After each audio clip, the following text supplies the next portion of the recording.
What's up, guys? Alright, so last week Nintendo released their 35th anniversary Game & Watch handheld, and I was able to get one at the cost of retail. So in this video, we're going to open it up, take a look at it, and see what we think. So far, the early reviews that I've heard on it are pretty good, although a lot of people in comments seem to be dead set that this thing should have been 35 bucks. That's not going to happen with Nintendo. Remember, these are the people that released the 3DS at $249 originally, and this is really not a bad price for this. It could have been higher. I'm honestly a little surprised it wasn't 60. Alright, so first thing, I did not expect it to have this sleeve on it. Really, I didn't expect it to be something that Nintendo intended to be hung. So that kind of surprised me when I first started watching unboxing on this, and it's like, oh, it's supposed to be hung. That's a horrible idea coming from somebody that worked video game retail for 10 plus years. That's just a horrible, horrible idea to hang something like this, because this hang tab is going to break and this is going to fall and it's just not going to be pretty. Probably wouldn't break it, but you still don't want that for something, for a product like this. It's just not what you want. So your actual overlay, which is kind of cool, the overlay is actually on the plastic, so when you take the plastic off, the box looks completely different. And then on the back it says we have Super Mario Brothers, the Japanese Super Mario Brothers 2, ball, and then the clock. And the clock is one of the coolest features with this. I have a stand for this coming. I haven't decided whether I'm going to plug it into USB and use it as a clock on my display shelf, but that is definitely something that I am considering. I really don't want to put extra wear on this though, so I probably won't do it, but why can I not get that to cut? Take it seriously, doesn't want to, there we go. Okay, so as we pull the overlay, this in and of itself is pretty cool. So that's really cool. You've got the iconic overlay on the front and the back.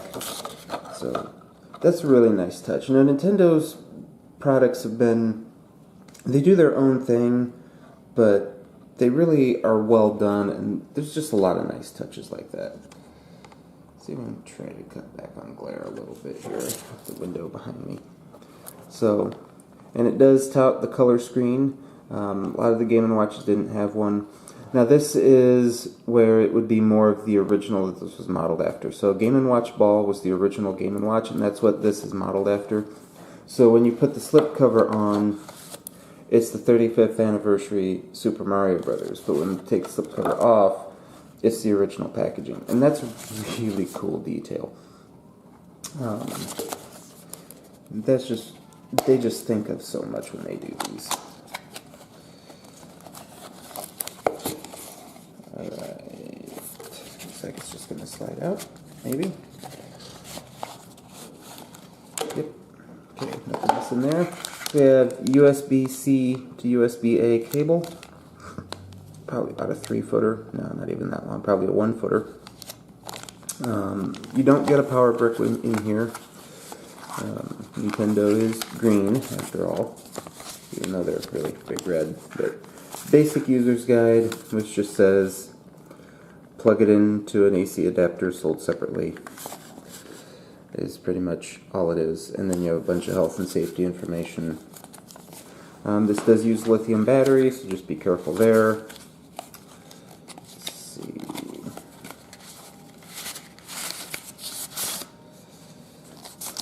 This thing is a lot smaller than what you might think at first.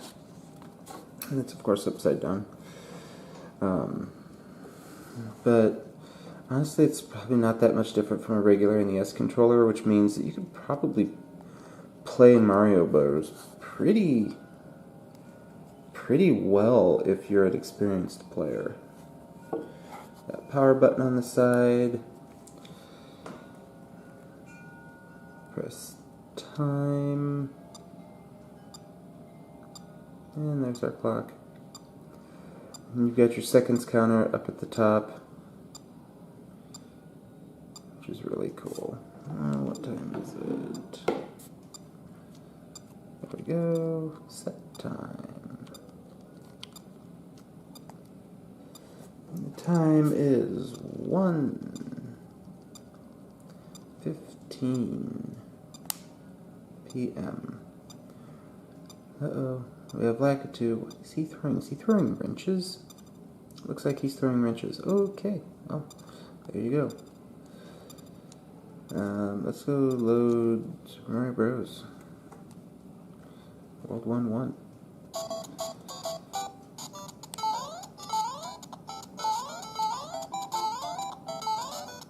The buttons aren't great, but they're not terrible.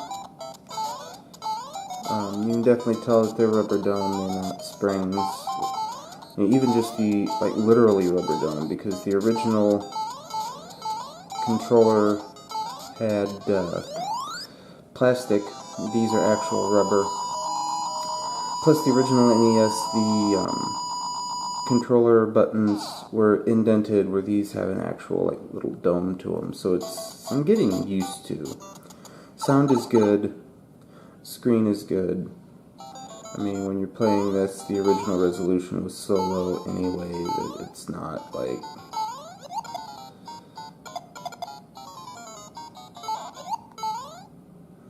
It's not like you're really stretching to scale this. You don't really need that great of a screen.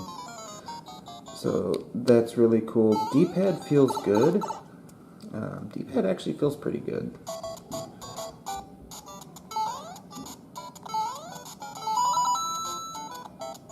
So this is really, for $50, you get a pretty nice little thing here. And you've got the original game code. They didn't fix the Piranha Plant set boxes.